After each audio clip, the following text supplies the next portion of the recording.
मैंने दरवाज़ा खोला तो साहिल सामने खड़ा था। उसकी आंखों में वही प्रासरार चमक थी जो हर मुलाकात में मुझे बेचैन कर देती थी। वो मेरे शवहर का दोस्त था, लेकिन उसकी नज़रों में छिपा हुआ पैगाम हमेशा कुछ और ही कहता था। आज शौहर घर पर नहीं था और साहिल की आवाज़ में भाभी जान कहने का अंदाज भी कुछ अजीब था, जैसे ये लफ्ज़ उसके लबों पर कोई और ही मानी रखता हो। मैंने अपना चेहरा थोड़ा उदास बनाया और बीमार होने का तासर देने की कोशिश की। मेरी कमर में बहुत दर्द है, मैंने धीमी आवाज़ में कहा। साहिल ने दबे होंठों से मुस्कुराते हुए जवाब दिया, अगर आप चाहें तो मैं बाम लगा देता हूँ, दर्द जल्द ठीक हो जाएगा। इसकी बात सुनकर मेरी सांस रक सी गई। मैं जानती थी कि वो हकीकत में क्या कह रहा है, लेकिन मेरा दिल भी तो वही चाहता था। मैंने सिर्फ सिर हिला दिया और वो अंदर आ गया। कमरे का माहौल एकदम बदल गया। उसने बाम निकाली, अपनी अंगुलियों पर थोड़ी सी लगाई और मेरे पास बैठ गया। उसका चेहरा मेरे बिल्कुल करीब था। उसकी सांसें मेरी गर्दन को छू रही थीं। जैसे ही उसने मेरी कमर पर बाम लगानी शुरू की, मेरी सांसें तेज हो गईं। उसकी अंगुलियों का लम्स सीधा दिल तक उतर रहा था। कभी वो हल्का सा दबाता, कभी ज़्यादा। मैंने पलकें बंद कर लीं और अपने होंठ काट लिए। साहिल ने आहिस्ता से कहा, भाभी जान, लगता है बाम अपना काम कर रही है। इसकी मुस्कुराहट, उसकी नज़रें, सब मेरे काबू से बाहर हो रही थीं। मैं खामोश थी, लेकिन अंदर से पूरा जिस्म हल रहा था। उसकी अंगुली कभी कुछ नीचे चली जाती, कभी कुछ ऊपर।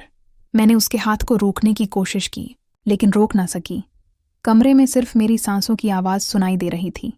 साहिल और करीब आया और आहिस्ता से बोला, मैं जानता हूं आप भी यही चाहती हैं, बस एक बार कह दीजिए। मैंने उसकी तरफ देखा। उसकी आंखों में वही भूख थी जो मैं पहले भी महसूस करती थी। मैं कुछ न बोली, सिर्फ आंखें झुका लें। आस ने बाम साइड टेबल पर रखी और पास आ गया। अब हम दोनों के दरमियान सिर्फ एक कदम की दूरी थी।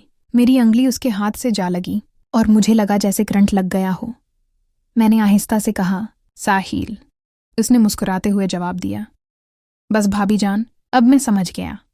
कमरे की हवा गर्म हो गई। दरवाज़ा बंद था। शौहर घर पर नहीं था और मैं और साहिल एक ऐसे मोड़ पर थे जहां से लौटना मुश्किल था। साहिल ने बाम साइड पर रखी और सीधा मेरी आंखों में देखने लगा। उसकी नज़रें ऐसी थीं जैसे पूरा जिस्म देख रही हूं। मैं चुप थी, बस होंठ काटती रही। उसने आहिस्ता से कहा, भाभी जान, आप बोलती क्यों नहीं? आपके चेहरे पर सब लिखा है।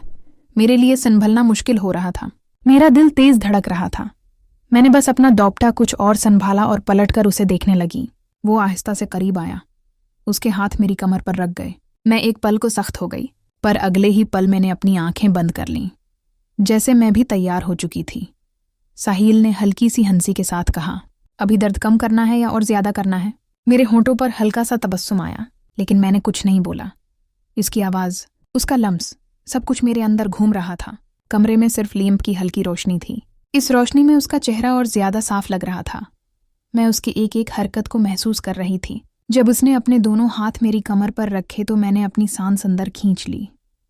मैंने आहिस्ता से कहा, साहिल, और उसने बगैर देर किए जवाब दिया, बस भाभी जान, मैं यही था आपके लिए। मुझे लगा जैसे सब कुछ वहीं रख गया हो।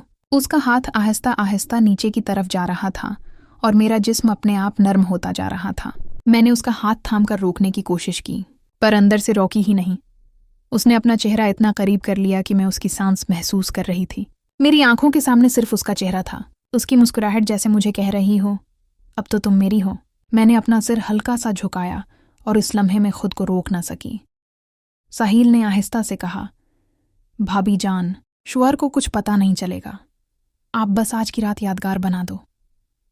मेरी अंगुलियां उसके हाथ पर खूंच गईं और मैं बस उसी को देख रही थी। दिल में खौफ भी था, लेकिन इस खौफ से ज्यादा एक अजीब सी खुशी थी। वक्त रखता जा रहा था। दरवाज़ा बंद था। घर खामोश था और मैं और साहिल एक लकीर के दोनों तरफ थे। इस लकीर को पार करते ही सब कुछ बदल जाता।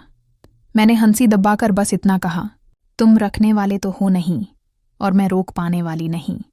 उसने सीधा जवाब दिया, फिर देर क्या भाभी जान? और जैसे ही उसने मुझे अपनी तरफ खींचना शुरू किया, मेरा सारा काबू टूट गया। साहिल ने मुझे अपनी तरफ खींच लिया। एक पल को लगा जैसे पूरा कमरा घूम गया हो। इसका सीना मेरे करीब था। इसकी सांसें मेरी गर्दन को छू रही थीं। मेरा दिल इतना तेज धड़क रहा था कि मुझे खुद सुनाई दे रहा था। मैंने उससे दूर जाने की कोशिश की, लेकिन उसने मेरी कलाई थाम ली। हल्की सी मुस्कुराहट के साथ बोला, अब तो आप मुझे रोक भी नहीं सकती भाभी जान। मेरी आंखें नीचे थीं, पर होंठों पर एक हल्की सी मुस्कुराहट अपने आप आ गई। मैं खुद भी तो यही चाहती थी, बस लफ्ज़ बोलने की हिम्मत नहीं थी। साहिल ने एक हाथ से मेरा दोपटा संभाला और दूसरे हाथ से मेरी कमर को। उसकी उंगलियां हल्की सी खिंच गईं और मैं उसके करीब और चिपक गई। मैंने आहिस्ता से कहा, साहिल बस करो, पर आवाज़ ऐसी थी जैसे रोकना नहीं बल्कि और बुलाना चाहती हूँ। वो करीब होकर मेरे कान के पास आहिस्ता आहिस्ता बोला, बस एक बार कह दीजिए, रख जाओ, वरना मैं अब रखने वाला नहीं। मेरी सांस और तेज हो गई। मैंने अपने होंठ दबा लिए, लेकिन आंखों में सब लिखा हुआ था। कमरे में सिर्फ लीम्प चल रहा था। इस रोशनी में उसके चेहरे की हर लकीर और तेज लग रही थी। उसकी नजरें मेरी आंखों से जाकर होंठों पर रख गईं। मैंने पलटकर उसकी तरफ देखा और बस इतना कहा, तुम्हें समझने के लिए मुझे कहना नहीं पड़ता। ये सुनकर साहिल ने एक गहरी सांस ली और मुझे और पास खींच लिया। अब हमारे दरमियान एक इंच भी फासला नहीं था। उसके हाथ मेरी कमर से कुछ ऊपर आ गए और मैंने पलकें बंद कर लें। इस पल मुझे लगा जैसे सब कुछ रख गया है। दरवाज़ा बंद, घर खामोश और हम दोनों अकेले। शौहर घर पर नहीं था और मैं अपने शौहर के दोस्त की बाहों में थी। साहिल ने कहा, भाभी जान, आज के बाद सब कुछ बदल जाएगा। मैंने आंखें बंद रखकर सिर्फ एक हल्की सी आवाज़ निकाली, जो होना है अब होने दो। और अगले ही पल साहिल ने एक कदम आगे लिया, जहां से लौटना मुश्किल था। साहिल का चेहरा मेरे बिल्कुल पास था। उसकी नज़रें मेरी आंखों से होंठों तक बार बार जा रही थीं। मैंने अपने होंठ दबा लिए, पर उसकी भौंक मुझे साफ नजर आ रही थी। मैंने हल्की सी आवाज में कहा, साहिल, अगर कोई आ गया तो। इसने हंसी दबाकर जवाब दिया, दरवाज़ा बंद है और घर में और कोई नहीं, अब सिर्फ मैं और आप हैं। आज की आवाज़ इतनी पर एतमाद थी कि मेरे पांव अपने आप नरम हो गए। मेरा दिल कह रहा था रख जाओ, पर जिस्म कह रहा था रखना मत। साहिल ने एक हाथ से मेरी कमर को और किस लिया और दूसरे हाथ से मेरा दुपट्टा थाम कर साइड कर दिया। इसकी उंगलियां मेरी गर्दन के पास से फिसलती हुई नीचे आईं। मेरी सांस फिर से तेज हो गई। मैंने उसकी तरफ पलटकर बोला, तुम्हें समझ नहीं आ रहा, मैं रोक नहीं पाऊंगी अपने आप को। साहिल और करीब आया और हल्की सी मुस्कुराहट के साथ बोला, इसीलिए तो आया हूं, आपको रोकने नहीं, आज़ाद करने। असपल मेरी आंखें उसके चेहरे पर अटक गईं। इसका अंदाज, इसका एतमाद, सब कुछ मुझे और खींच रहा था। मैंने अपना हाथ उसके सीने पर रखा, जैसे दौर करने के लिए, पर वो दौर नहीं हुआ बल्कि और पास आ गया। उसने मेरी कलाई थामी और अपनी तरफ खींच ली। अब हमारे दरमियान बिल्कुल भी फासला नहीं था। उसकी सांसें मेरी गर्दन को जला रही थीं। मैंने आंखें बंद करके अपना सर उसके कुंधे पर रख दिया। उसने आहिस्ता से कहा, भाभी जान, अब बस आप मेरी हो। मेरी उंगली उसके हाथ के ऊपर जा रही थी। मैं कुछ न कह सकी, सिर्फ उसके करीब होती चली गई। कमरे में सिर्फ एक छोटी लैंप की रोशनी थी और उसमें हम दोनों की सांसें तेज हो रही थीं। मैंने उसके कान के पास आहिस्ता से कहा, जो करना है जल्दी करो। साहिल ने बस इतना कहा। फिर अब कोई रुकावट नहीं और इस लम्हे से सब कुछ काबू से बाहर हो गया। इस रात के उस पल में लग रहा था जैसे वक्त रख गया हो। साहिल का हाथ मेरी कमर से सरक कर मेरी पीठ तक आ गया।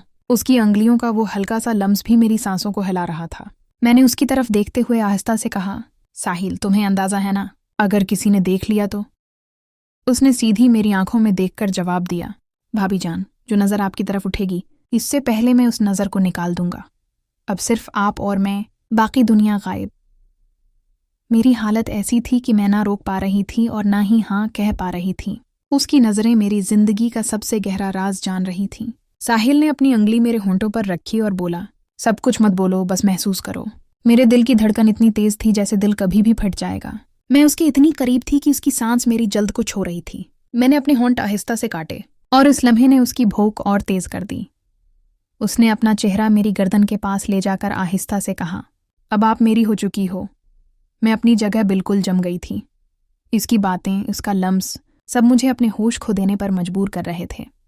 मैंने आंखें बंद करके बस ये कहा, जो शुरू किया है अब पूरा कर दो। साहिल की मुस्कुराहट और तेज हो गई।